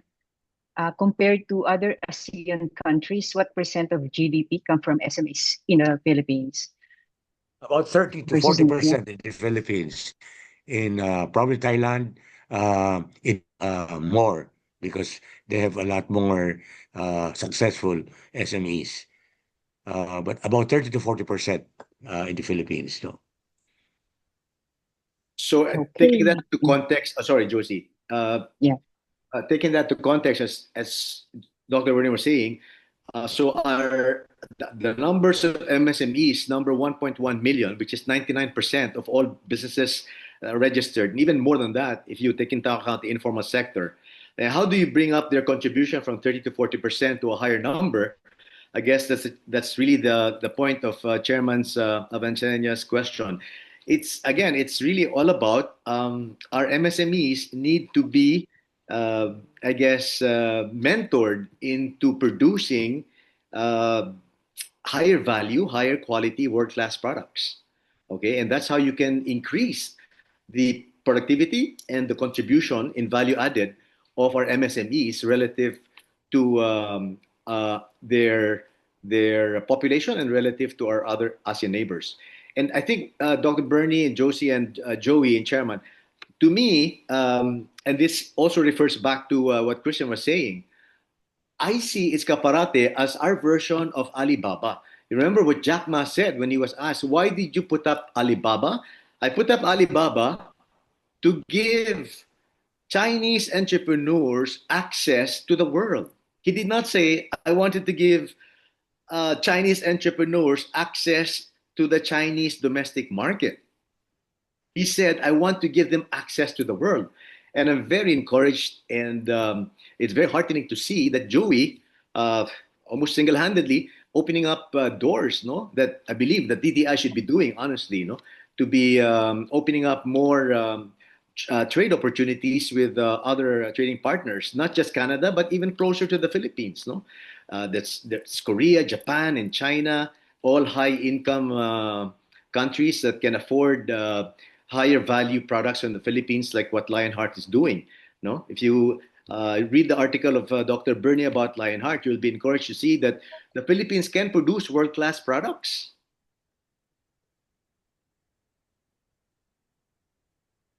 Willie, there's another question from Ron Gatus.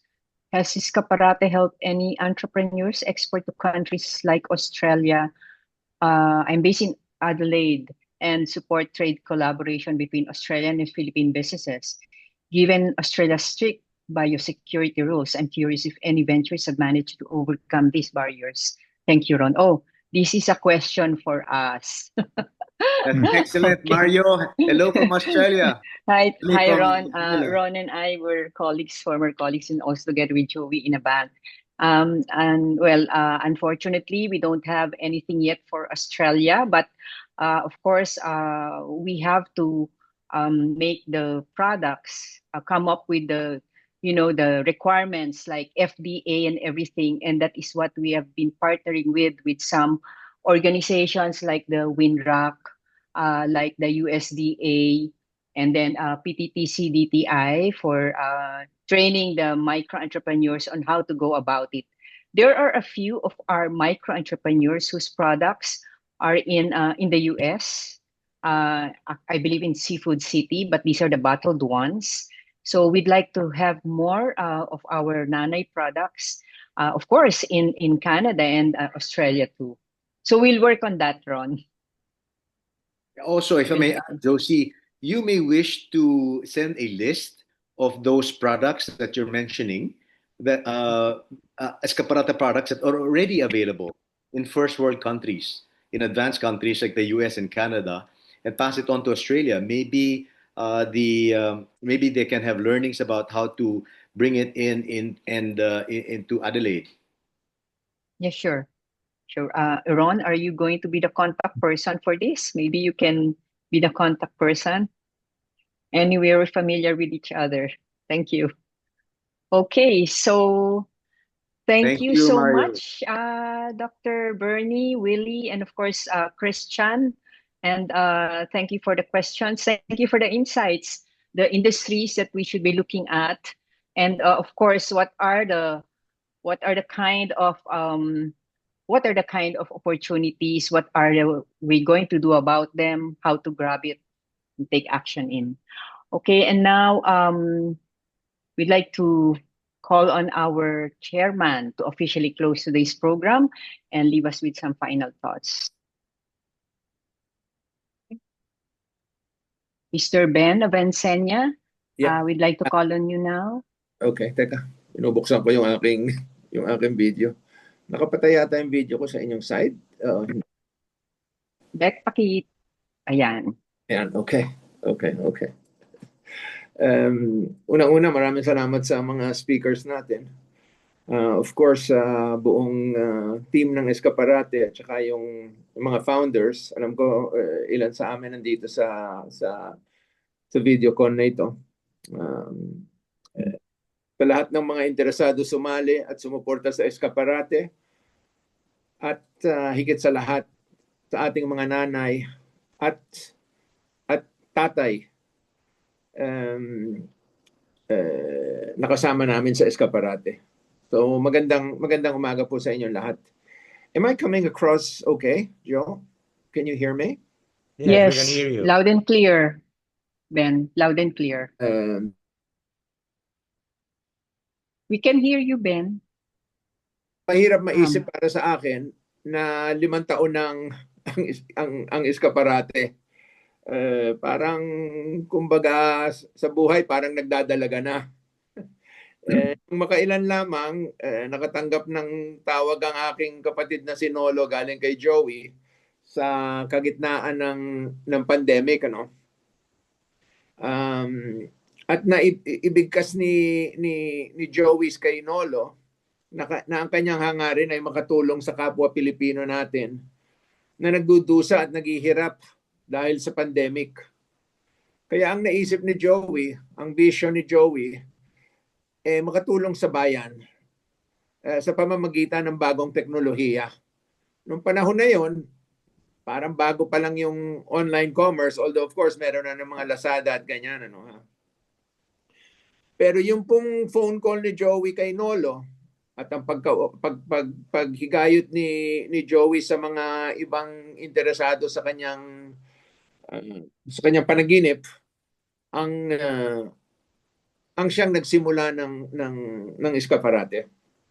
Alam niyo po, kung ikukumpara natin sa buhay ng tao, ang 5 taong gulang sa negosyo para pong sa buhay natin sa isang dalaga, no? Ang isang dalaga medyo lumalakas na, pero syempre madaming problema pa rin hinaharap, madaming challenges.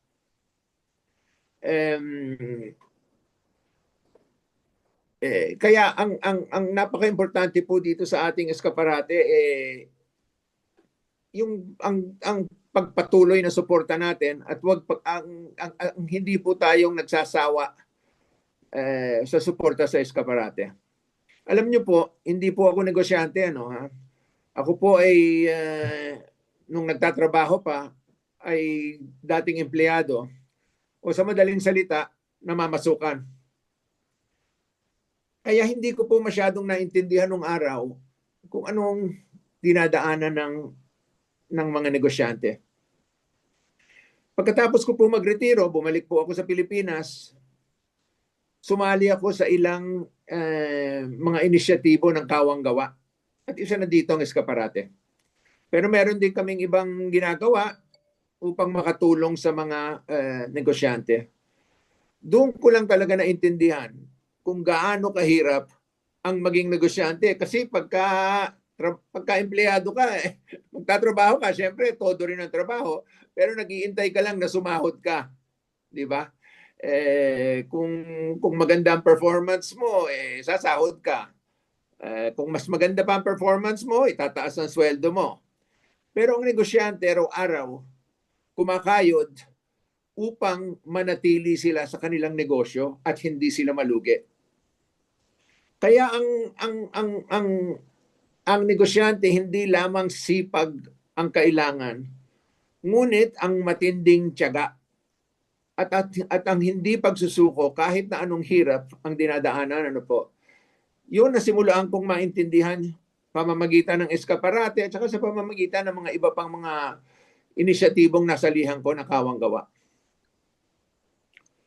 Kaya po talaga, napakinggan na naman natin kay Joey, kay Bernie at sa lahat at sa ilang pa, na talagang nakakainit ng dugo. Lahat po ng nababasa natin ngayon at napapanood tungkol sa kawalang hiyaang pagnanakaw ng kaban ng bayan. Kasi po, ngayon na mas naintindihan ko na ang hirap ng mga maliliit na negosyante, parang mas lalo pang nakakasakit ng damdamin ko maisip na habang naghihirap lahat ng tao, merong iilan dyan sa gobyerno natin na pagpatuloy ang pagnanakaw ng kaban ng bayan. Patuloy ang ang pagdadarambom ng ating kayamanan, Alam ko na naman na dati pang merong ganyan, pero ngayon ko lang naisip kung gaano kalaki ang nawawala sa atin. Kaya kung iisipin natin, lahat niyang nawawalang yan dahil sa pagnanakaw. Kung magagamit lang yan, at nagpapasalamat ako sa DTI kasi alam ko ang DTI isa sa mga malalaking suporta sa atin. Pero kung magagamit lang kahit na ilang porsyento lang yung mga nawawala sa ganyang pagnanakaw sa ating mga ginagawang negosyo, isipin nyo naman kung nasaan na sana tayong lahat. Kaya lang, nakakatuwa din naman po na madami akong narinig galing kay Joey sa mga good news para sa bayan natin. So talagang hindi naman talaga tayo dapat mawalan ng pag-asa dahil madami ring nangyayari na pwede nating ipagmalaki at pwede nating iselebra dahil palaging may pag-asa naman. Pero alam po ninyo, tama yung sinasabi ni Joey, na ang talagang pinanggagalingan ng korupsyon ay ang paghihirap ng sambayan ng Pilipino. Ano po? Kaya naitanong ko kanina kay Dr. Bernie kung gaano ka-importante ba talaga ang small and medium-sized enterprises para sa ating sosyedad, para sa ating sambayanan. Kasi ang hinaharap po natin ngayon napakalaking diferensya dun sa mga mayayaman at sa mga mahihirap.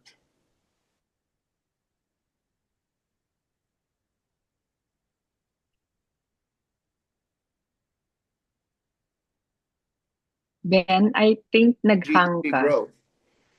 Hindi lahat nakikinabang diyan sa GDP growth na 'yan. Di ba po? Gaano kadami ang nakikinabang diyan sa GDP growth na yan, hindi ko alam. Pero ang alam ko, lahat ng bansa na developed, ang small and medium-sized enterprises nila, malaking-malaki ang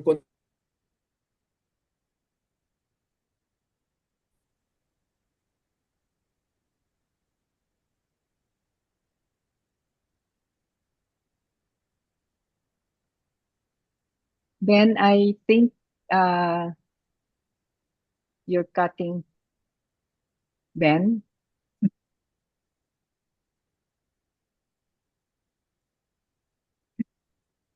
Ben? We probably lost him. Yes. Mhm.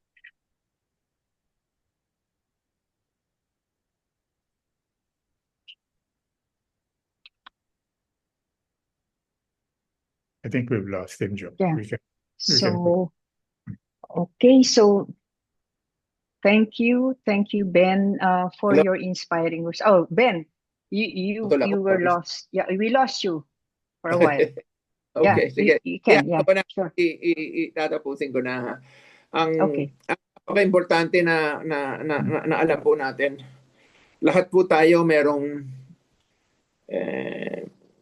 napaka-importanting, lahat tayo bahagi ng isang napaka-importanting trabaho dito sa bansa natin. Ano po? Ang bansa po natin, kagaya ng Iskaparate, napakabata pa pag hindi sa taon ng hindi sa kung gaano ka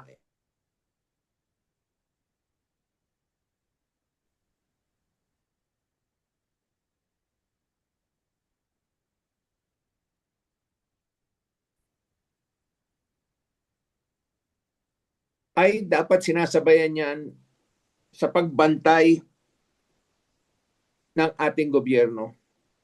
Sa madaling salita, huwag po tayong boboto ng mga politiko na merong kahit na anong bahid ng korupsyon. Sapagkat kung hindi po natin maayos ang ating gobyerno, hindi rin natin maayos ang ating negosyo. Mahihirapan po tayo sa lahat. Kaya napakahalaga po, ipagpatuloy po natin ang dedikasyon ninyo sa inyong negosyo.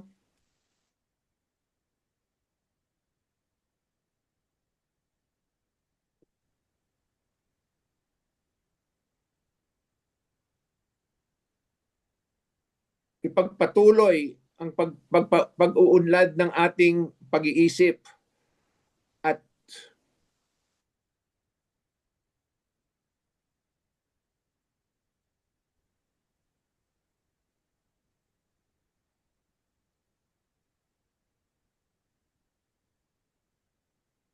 Ben, we lost you again. Para magturo din sa ibang may mga nangangailangan. Pero yung platapormang yan, ang success po ng plataforma ng Iskaparate manggagaling sa lahat ng kasabwat natin, lahat ng mga kasama natin sa Iskaparate.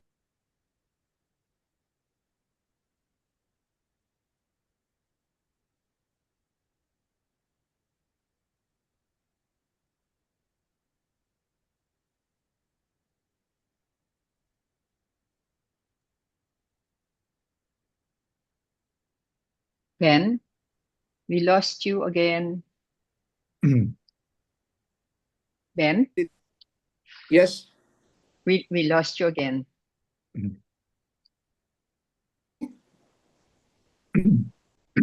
Hello? Yes. You're Okay. okay now. Yes. Napuputol ako sorry. Yes, So it's okay. pasalamat ako kay Joey at sa lahat ng Iskaparate team sa lahat ng ginagawa nila. At sana papagpatuloy natin at lahat tayo sabay-sabay uunlad. Maraming salamat po.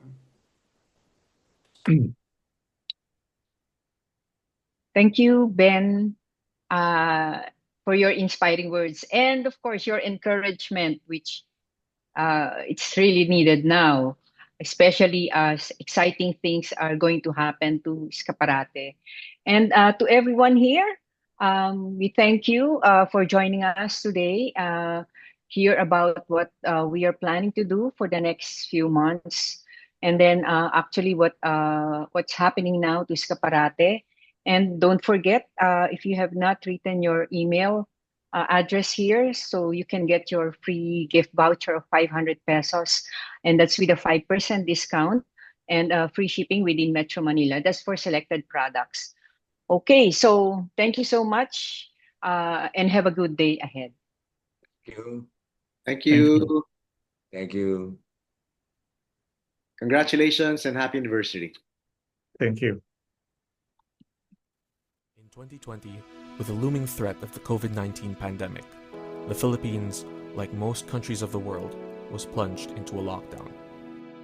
Though necessary to protect the health of the public, the lockdown adversely affected the vast majority of micro-entrepreneurs. The biggest microfinance institutions in the country estimated that 9 million brick-and-mortar micro-enterprises, most of them women-led, had become invisible and inaccessible to buyers, and were therefore in danger of not surviving. As a response, a group of social entrepreneurs created a platform that would put micro-entrepreneurs in the digital space. Thus was born Iskaparate.com, an online marketplace where the entrepreneurial poor could showcase their products and be accessed by anyone in cyberspace. Launched on September 8, 2020, it started with only 33 entrepreneurial mothers who were members of Kabuhayan sa Ganap na Kasarinlan, a microfinance institution operating in the urban poor areas of Central Luzon, Metro Manila, and Calabarzon.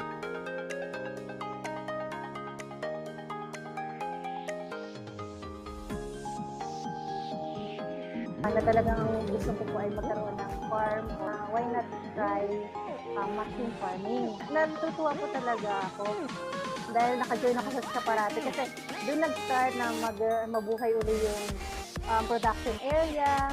Yung target market ko, naaabot niya na, parang natutuwa po talaga ako. Within a year, 14 other organizations with a collective membership of close to 300,000 joined the Iskaparate movement and helped their members become sellers in the marketplace. Today, there are almost 300 micro-entrepreneurs with their individual showcases in the platform.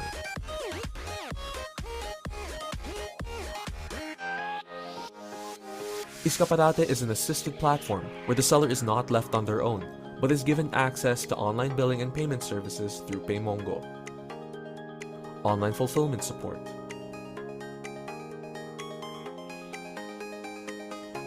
training and mentoring,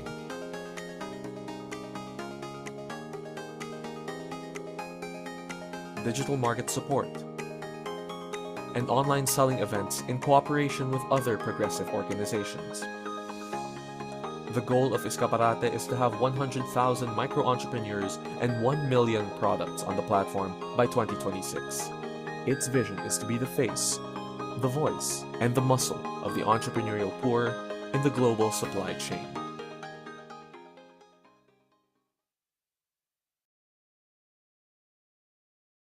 Pasok na mga suki! We are Iskaparate.com, an advocacy helping nanays gain a platform for their homegrown businesses.